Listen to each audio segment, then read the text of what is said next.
Jonathan namin, sumalsalangit ka, salsalin ang utin mo, mapasautin ang bahay tae mo, astig din ang utin mo.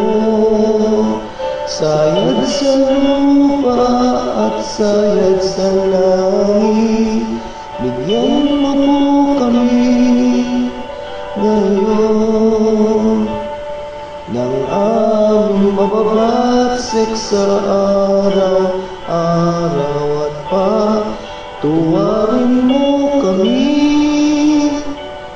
sa aming pagsasalisay.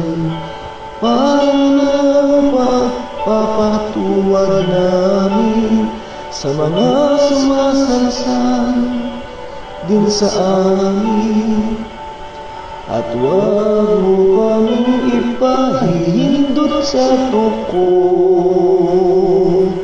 at iadya mo kami sa dilang mahal.